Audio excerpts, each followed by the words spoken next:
আজি ভাগৱত গীতাৰ আধাৰত জীৱনৰ আধুনিক ব্যাখ্যা। আচলতে মনুষ্য জীৱনটো তেনেই সহজ আছিল। আপুনি মই ইয়াক খুবেই জটিল কৰি দিলোঁ। আমাৰ মানুহৰ সমস্যা বহুত বেছি নাছিল, কিন্তু আমি সেই সমস্যা সৰু সৰু সমস্যাবোৰ বহুত ডাঙৰ কৰি তুলিলোঁ।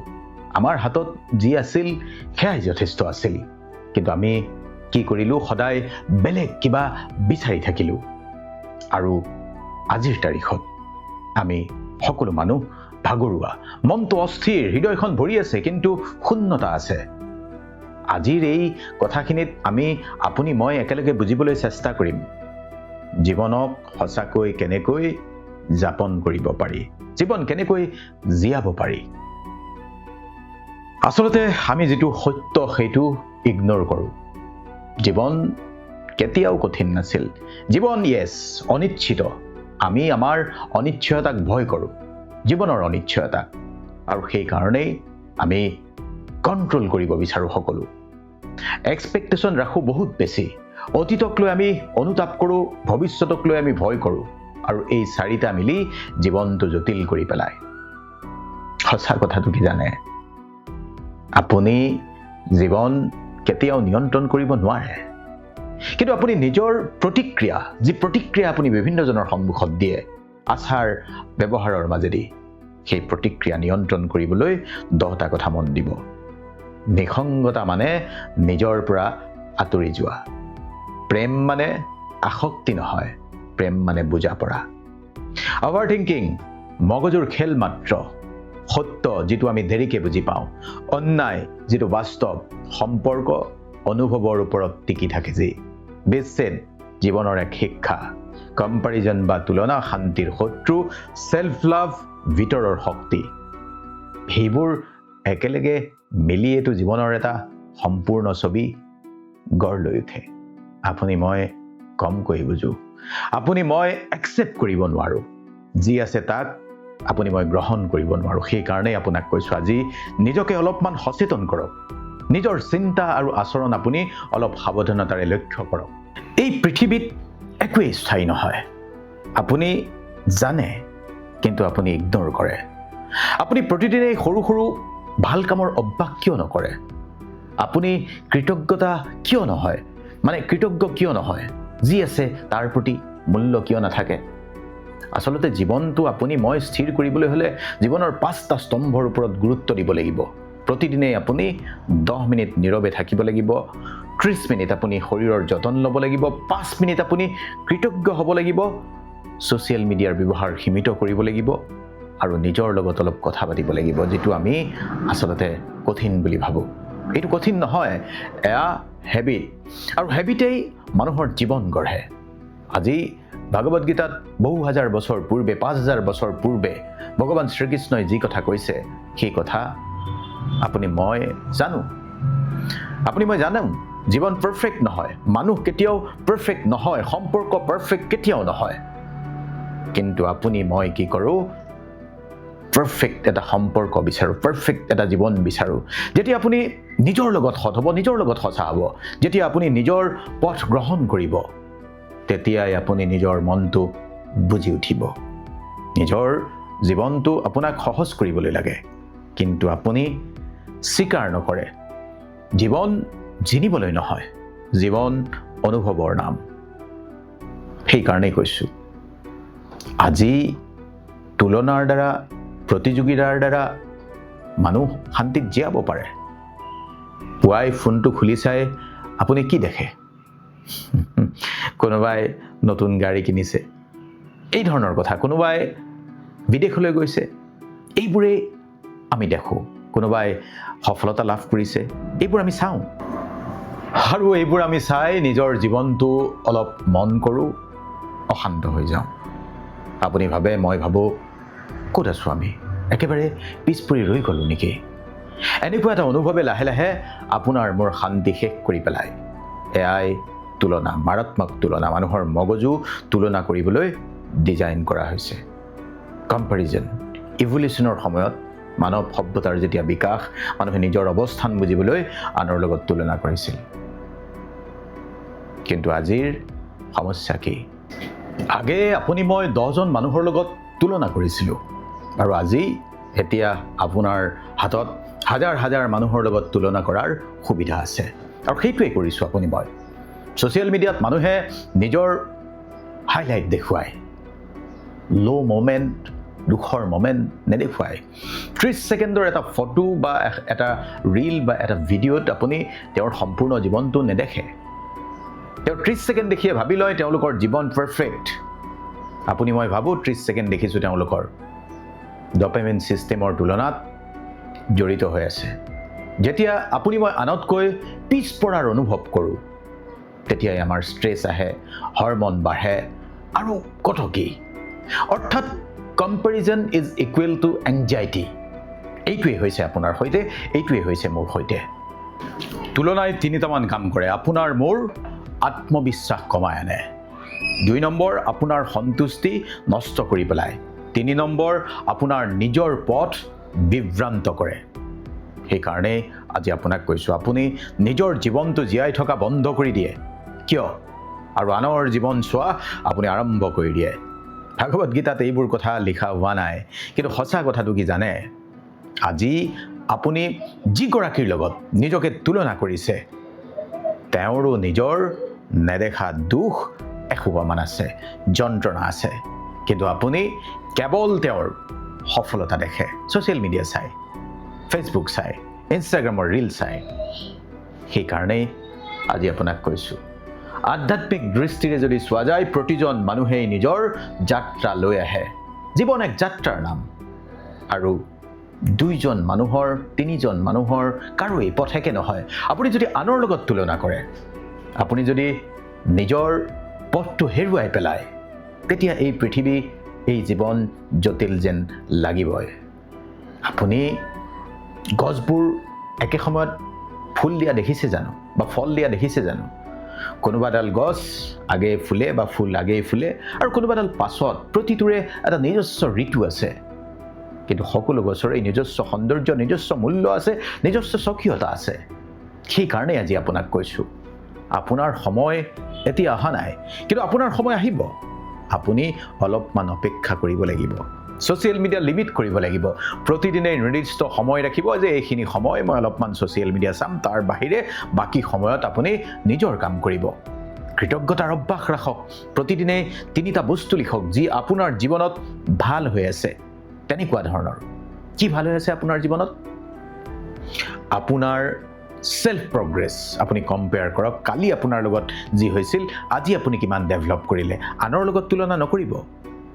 সেইকাৰণেই কৈছোঁ নিজৰ দক্ষতা বৃদ্ধিত আপুনি ফ'কাছ কৰক তুলনাৰ সলনি উন্নতি জীৱনটোত কিদৰে কৰিব পাৰি সেই কথা ভাবক আৰু আপোনাৰ মনটোক অলপ জিৰণি দিয়ক প্ৰতিদিনেই 10 মিনিট সময় নিজৰ লগত পাহক নিজৰ লগত কথা পাতক যিকোনো হ'ব পাৰে কিন্তু অতীতলৈ উভতি নাযাব অতীতৰ অনুতাপ নকৰিব নিজৰ কথা ভাবিব তুলনাই আপোনাক আগবঢ়াই নিব কেতিয়াও নোৱাৰে আপুনি জানে তথাপিতো তুলনা আহি যায় তুলনাই মাথো আপোনাক অস্থিৰ কৰে অশান্ত কৰে সেই কথাটো আজি যদি আপুনি বুজি পাইছে তেতিয়া আপোনাক কৈছোঁ শান্তি আহিব যদি আপুনি আপোনাৰ পথটো স্বীকাৰ কৰে সফলতা মানে আগে পাই যোৱা নহয় সকলোতকৈ আগত পাই গৈছে সফলতা মানে নিজৰ গতিত আপুনি আগবাঢ়ি যোৱা পাৰিছেনে নাই এদিন আপুনি বুজি উঠিব যে আপুনি কেতিয়াও পিছত নাছিলেই আপুনি মাথো নিজৰ সময়ত গৈ আছিল সেইটোৱেই হয় জীৱনত আপুনি নিজৰ লগত সুখী সন্তুষ্ট হ'ব পাৰে কেনেকৈ জানে এইটো এক মহামন্ত্ৰ আপুনি কেতিয়াবা লক্ষ্য কৰিছেনে নাই আমি নাজানো যেতিয়া আপুনি অকলে থাকে আপুনি অস্থিৰতা অনুভৱ কৰে নেকি অস্থিৰ এটা মন ফোনটো চাই আপুনি গান শুনে কাৰোবাক মেছেজ দিয়ে কিন্তু কিয় অকলে অলপ সময় কিয় বহিব নোৱাৰে কিয় আমি নিজৰ লগত নীৰৱে অলপ সময় কথা পাতিব নোৱাৰোঁ এইটো কিয় হয় জানে আমাৰ বেছিভাগ মানুহৰ নিজৰ লগতেই সংযোগ হেৰাই যায় জীৱনটোত মানুহৰ মগজুটো বাহিৰৰ কিছুমান ষ্টিমুলেশ্যনত অভ্যস্ত হৈ যায় ছ'চিয়েল মিডিয়াৰ নটিফিকেশ্যন আপুনি বেলেগ শব্দ নুশুনিব পাৰে কিন্তু আপুনি সেইটো শুনিব কনষ্টেণ্ট আপোনাৰ মগজুটোক এণ্টাৰটেইনমেণ্ট লাগে ডপামিন ছিষ্টেম সদায় এক্টিভ হৈ থাকে, অৰ্থাৎ কিবা এটা মগজুটোৱে ৰিৱাৰ্ড বিচাৰি থাকে। এই যে ৰিল চোৱাৰ সময়ত যিটো সুখানুভূতি সেইটোকে কৈছোঁ। আপুনি যেতিয়া নিজানত অকলে বহে মগজুৱে ব'ৰডম মানে এটা ডিছকমফৰ্ট অনুভৱ কৰে, ব'ৰ লাগে, এই ব'ৰ ফিল কৰিছোঁ মই। কিন্তু সেইটো আপোনাৰ সমস্যা নহয়, সেইটো হ'ল এটা উইথড্ৰল চিণ্ড্ৰম। এই আমাৰ মগজুটো লাহে লাহে শান্ত হ'বলৈ কিছু সময় লাগে। আমাৰ চাইক'লজিয়ে কি কয় জানে? যিসকলে নিজৰ লগত শান্ত হৈ থাকিব পাৰে তেওঁলোকৰ এংজাইটি কমি যায়, এংজাইটি কম হয়, ডিচিশ্যন মেকিং বহুত বেছি ভাল হয়। আৰু সেইকাৰণেই আমাৰ বেছিভাগ মানুহেই নিজৰ পৰা যে পলাই থাকে, এই পলায়ন কিন্তু উচিত নহয়। কাৰণ কিয় জানে? নিজৰ ভুল স্বীকাৰ কৰিব নোৱাৰোঁ আমি, নিজৰ দুখ ভালকৈ চাব নোৱাৰোঁ আমি। আপোনাৰো তেনেকুৱা নিজৰ ভিতৰৰ নিসংগতা আমি অনুভৱ কৰিব নোৱাৰোঁ। কিয় নোৱাৰোঁ? সেইখিনি কথাই গুৰুত্বপূৰ্ণ। সেইবাবে আমি যে বাহিৰত সুখ বিচাৰি ফুৰোঁ, এক্সটাৰ্নেল ক'ৰবাত বেলেগ মানুহত, কিছুমান সম্পৰ্কত, কিছুমান সাফল্যত, এই যে নিজৰ লগত নিজৰ সংযোগ নাই, নিজৰ পৰা যে পলায়ন কৰি ফুৰিছোঁ, সেইকাৰণে সঁচা কথাটো কি জানে?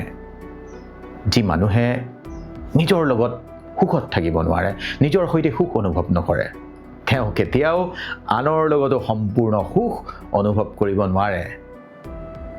বুজি যদি পাইছে, আপোনাক কৈছোঁ, আমাৰ আধ্যাত্মিক দৃষ্টিকোণৰ পৰা আপুনি অকলশৰীয়া নহয়, আপুনি নিজৰ লগতে আছে।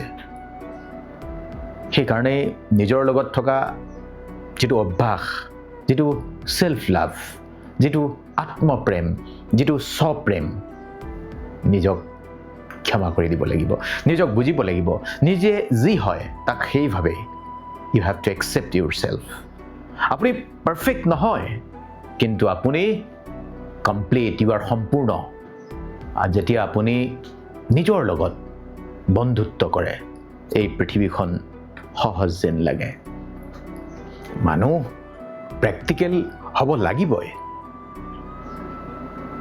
সেইকাৰণেই প্ৰেক্টিকেল হ'বলৈ এটা অভ্যাস, প্ৰতিদিনে 15 মিনিট নিজৰ লগত বহক, নিজৰ সৈতে কথা পাতক। ইতিমধ্যেই কৈছোঁ আপোনাক, এই যে নিজৰ লগত কথা পতা, এইটো কোনোবাই ক'ব পাৰে।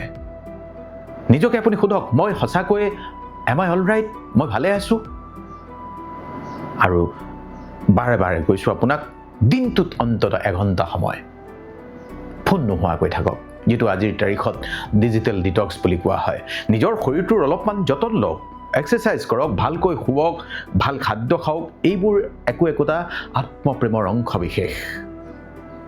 আপুনি নিজেই নিজক ভুল হ'লেও নিজৰ দোষ নিদিয়া এটা পৰ্যায় পাব লাগিব। বুজি পাইছে? আপোনাৰ ভুল হৈ যাব পাৰে, ভুলটো আপোনাৰ হ'বই, মানুহ মাত্ৰেই ভুল, মানুহ আহিব যাব, আপোনাৰ ভুল কেতিয়াবা হ'ব, সম্পৰ্কটো হ'ব, সম্পৰ্ক শেষ হ'ব, ক'ৰবাত আপোনাৰো ভুল থাকিব। কিন্তু নিজক ক্ষমা কৰি দিয়াৰ সেই কৃতিপ কৌশল আপুনি ৰাখিব লাগিব।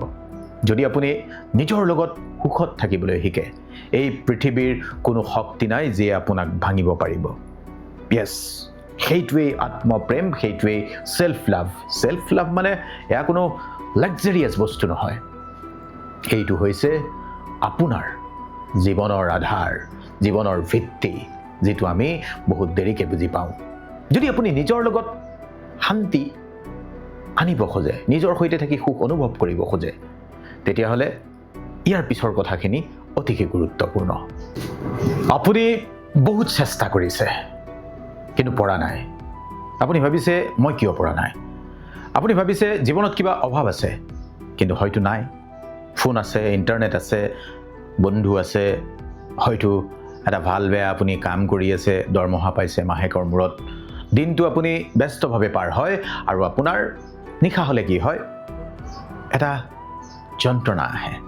যেতিয়া শুবলৈ লয়, ফোনটো যেতিয়া চাৰ্জিঙত লগাই বিচনাত পৰে, অলেখ অজস্ৰ চিন্তাই জুমুঠি দি ধৰে। আপুনি বহুত প্ৰেক্টিছ কৰিছে, কিন্তু যেতিয়া আপুনি অকলশৰীয়া হয়, নীৰৱ হৈ পৰে, এক অনুভৱ আহে আপোনাৰ মনলৈ, আপুনি নিসংগ, যিটো আমি শূন্যতা, এক খালী খালী অনুভৱ, জীৱনটোত একোৱেই নাই যেন লাগে।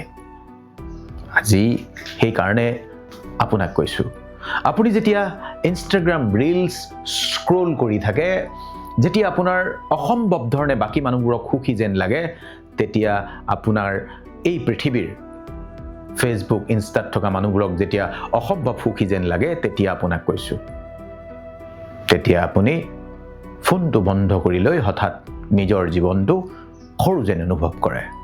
আৰু এটা প্ৰায় হোৱা পৰিস্থিতি, বন্ধুৰ লগত আপুনি আড্ডা মাৰে, খুব হাঁহে, কথা পাতে, তাৰপিছত ঘৰলৈ উভতি আহি এক বিৰাট শূন্যতা, এক বিৰাট অকলশৰীয়া অনুভৱ। কিয় হয় এনেকুৱা? কিয় আপোনাৰ লগত এনেকুৱা হৈ আছে? আপোনাৰ জীৱনত এজন মানুহ আছিল যিয়ে আগে আপোনাক বুজি উঠিছিল বা বুজি পাইছিল ভালকৈ। এতিয়া তেওঁ আপোনাৰ লগত নাই। জীৱন কিন্তু আপোনাৰ খুব সুন্দৰভাৱে চলি আছে, সেই অনুভৱ নাই এতিয়া, কিন্তু জীৱন আপোনাৰ চলি আছে। আপুনি কেতিয়াবা নিজকে সুধি চাইছে জানো, মোৰ লগত কি হৈছে? মই কিয় অকলশৰীয়া অনুভৱ কৰিছোঁ? আপোনাৰ কিয় এই অনুভৱ? এয়া অনুভৱ আপোনাৰ মুঠেই দুৰ্বলতা নহয়, এইটো আপোনাৰ মগজুৰ সংকেত। আজি আমাৰ মানুহৰ জীৱনত, মনুষ্য জীৱনত কনষ্টেণ্ট নটিফিকেশ্যনৰ প্ৰভাৱ, এণ্ডলেছ স্ক্ৰলিঙৰ প্ৰভাৱ, শ্বৰ্ট ভিডিঅ'জ, ইনষ্টেণ্ট প্লেজাৰ, এইবোৰে আমাৰ মগজুটো শেষ কৰি পেলাইছে। আপোনাৰ ব্ৰেইনক আপুনি অভ্যস্ত কৰি তুলিছে। হাই ডোপামিন লাইফ। বুজা নাই যদি বুজাই কৈছোঁ। আচলতে আপোনাৰ মোৰ মগজু অনবৰত ৰিৱাৰ্ড বিচৰা ধৰণৰ হয়। এই যে আমি ছ'চিয়েল মিডিয়াত ভিডিঅ'বোৰ চাওঁ, মানে শ্বৰ্টছবোৰ চাওঁ, যেতিয়া আমি ভাল লগা কাৰোবাৰ লগত কথা পাতোঁ, মগজুৰ পৰা কিছুমান হৰমন নিঃসৰণ হয়, যাক কোৱা হয় হেপী হৰমন বুলি, যাৰ বাবে আমাৰ এটা সুখানুভূতি জাগে। আৰু এই হৰমন নিঃসৰণ হৈ থাকিলে অসম্ভৱ ধৰণে ভাল লাগি ক্ৰমাৎ গৈ থাকে। আৰু যেতিয়াই হৰমন নিঃসৰণ বন্ধ হয়, তেতিয়াই আমাৰ মগজুৱে পুনৰ বিচাৰে এনেকুৱা কিবা এটা। যেতিয়া আপুনি অকলে থাকে, আপোনাৰ মগজুটো হঠাৎ ষ্টিমুলেশ্যন নোপোৱা হয়, মানে হেপী হৰমন নিঃসৰণ বন্ধ হয়। অৰ্থাৎ আমি আমাৰ মগজুক অভ্যস্ত কৰি তুলিছোঁ যে মগজুটোৱে অনবৰত হেপী হ'ব খোজে। হেপী হৰমন নিঃসৰণ হোৱাটো মগজুটোৱে বিচাৰে। আৰু যেতিয়াই হেপী হৰমন আমি নাপাওঁ, তেতিয়াই নিসংগতা, বৰডম, বৰিং ফিলিং এইবোৰ আহে। আচলতে ৰেষ্টলেছনেছো আহিব পাৰে, কেতিয়াবা খালী খালী অনুভৱ আহিব পাৰে। এই ধৰণৰ বহুতৰ হয়। এইটো আচলতে ডপামিন ক্ৰেছ, যাক ইংৰাজীত কোৱা হয়। আপুনি গুগল কৰিব পাৰে। আপুনি লক্ষ্য কৰিছেনে নাই নাজানো, 10 মিনিট যেতিয়া আপোনাৰ ফোনটো নাথাকে, আপুনি লগত নাথাকে, আপুনি অস্থিৰ হৈ যায়। কিন্তু আগে কি আছিল? মানুহে ঘণ্টাৰ পিছত ঘণ্টা ধৰি নীৰৱে থাকিব পাৰিছিল, ঘণ্টাৰ পিছত ঘণ্টা আড্ডা মাৰিব পাৰিছিল। আজিকালি আড্ডা মাৰে, কিন্তু ফোনটো ঘনে ঘনে চাই থাকে। সমস্যা হৈছে আপুনি নিজকে অকলে থাকিবলৈ শিকোৱাই নাই। এয়া বিজ্ঞান ব্যাখ্যাই নহয় বা বিজ্ঞান নহয়, এয়া এই যে একাকিত্ব, এই একাকিত্বৰ দ্বাৰা প্ৰতিজন মানুহ পিষ্ট হ'বলৈ লাইছে। এইটো কেনেকৈ আহিল? আপুনি কাৰোবাক কিবা এটা ক'বলৈ বিচাৰিছিল, কিন্তু ক'ব পৰা নাই বা ক'ব নোৱাৰিলে। সেই কথা এতিয়া আপোনাৰ মনত কৰবাত কোনোবাখিনিত জমা হৈ আছে, ব্ৰেইনৰ এটা চেলত। আপুনি কাৰোবাৰ পৰা কিবা এটা আশা কৰিছিল, আপুনি বিচৰা ধৰণে তেওঁৰ পৰা সেইটো নাপালে। আপুনি বাহিৰত শক্তিশালী হোৱাৰ অভিনয় কৰি দেখুৱাই আছে, কিন্তু ভিতৰত আপুনি ভাঙি মুচুৰি গৈছে। এদিন আপুনি গম পালে, অনুভৱ কৰিলে যে আপুনি আগে যেনেকুৱা আছিল এতিয়া তেনেকুৱা নহয়।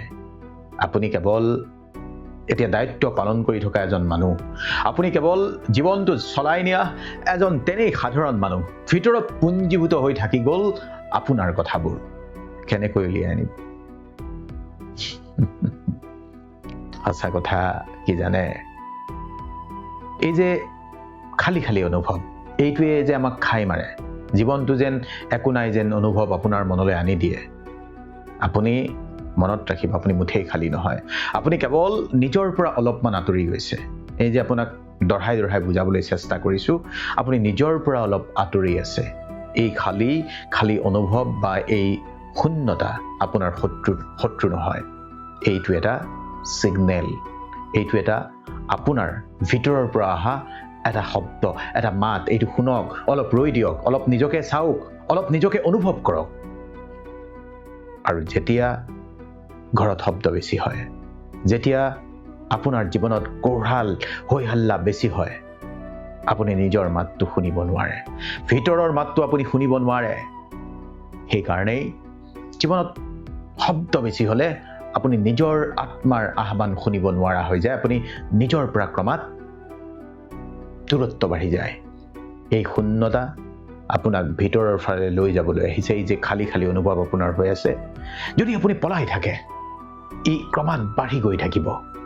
যদি আপুনি সন্মুখীন হয়, ইয়েই আপোনাৰ শান্তিৰ আধাৰ হ'ব। আমি কেৱল আপোনাৰ সমস্যাৰ কথা কৈ নাথাকোঁ, সমাধান কি আছে সেইটো আপোনাক দেখুৱাই দিছোঁ। সিদ্ধান্ত আপোনাৰ। আপুনি ফোন এৰি চলিব নোৱাৰে, আপুনি বন্ধু বান্ধৱ এৰিব নোৱাৰে, আপুনি ছ'চিয়েল মিডিয়াটো এৰিব নোৱাৰেই। তথাপিতো এৰিবলৈও কোৱা নাই আমি। মনৰ শূন্যতা দূৰ কৰিবলৈ আপুনি মাত্ৰ 5টা কাম কৰক, মাত্ৰ 5। প্ৰতিদিনে 1 ঘণ্টা, মাত্ৰ 1 ঘণ্টা ফোন নোহোৱাকৈ থাকক, মাত্ৰ 1 ঘণ্টা খোৱা সময়খিনি বাদ দি। 10 মিনিট কোনো ধৰণৰ মিউজিক নুশুনিব, কোনো ধৰণৰ ডিষ্ট্ৰেকশ্যন আপোনাৰ জীৱনত নাথাকে, মাত্ৰ আপুনি আৰু আপোনাৰ মনটো। বাহিৰত বহিব বাৰান্দাত চাহ একাপ লৈ। মই কিয় খালী খালী অনুভৱ কৰিছোঁ সেইটো প্ৰশ্ন আপুনি লিখিবলৈ আৰম্ভ কৰক। লিখি যাওক যি মনলৈ আহে। এজন সঁচা মানুহ বাচক, বন্ধু বাচক, সকলো কথা খুলি পাতক। প্ৰতিদিনে এটা কাম কৰক যিয়ে আপোনাক ভিতৰৰ পৰা সন্তুষ্ট কৰে। আপোনাৰ যিকোনো এটা হবি হ'ব পাৰে। মনত ৰাখিব, খালী খালী অনুভৱ বা জীৱনত শূন্যতা মানে আপোনাৰ ভিতৰত কিবা এটা নাই নহয়। আপোনাৰ ভিতৰৰ পৰা শূন্যতাৰ অনুভৱ আহিছে মানে আপোনাক কিবা এটা ছিগনেল দিয়া হৈছে। আপোনাৰ ভিতৰত ভালেমান কিবা জমা হৈ আছে, কিন্তু আপুনি তাক অনুভৱ কৰা বন্ধ কৰি দিছে। এদিন আপুনি এই নীৰৱতাৰ মাজতেই শান্তি বিচাৰি পাব।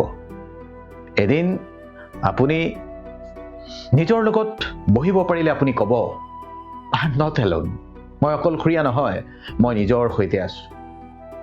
যদি এই কথাখিনি শুনাৰ পিছত আপোনাৰ অনুভৱ হৈছে আপুনি আপোনাৰ জীৱনৰ সৈতে অলপ হ'লেও মিল বিচাৰি পাইছে, আপুনি যদি ভাবিছে য়েছ আই কেন ডু ইট, এই ভিডিঅ'টো আজি শ্বেয়াৰ কৰক, কমেণ্ট কৰক। হয়তো আৰু কোনোবা এজন মানুহে নিজৰ অনুভৱ বুজি পাবলৈ ৰৈ আছে। তেওঁক মাত্ৰ এটা ষ্টিমুলেশ্যনৰ দৰকাৰ, যিটো ষ্টিমুলেশ্যন আজি এই ভিডিঅ'ৰ জৰিয়তে আপোনাক দিবলৈ চেষ্টা কৰিছোঁ। ভালে থাকিব আৰু কথাবোৰ ভাবিব, বুজিব। ভাল হ'ব দিয়ক। জীৱনটো ইমান জটিল নহয়, জটিল আপুনি মইহে কৰি পেলাওঁ। ভালে থাকিব।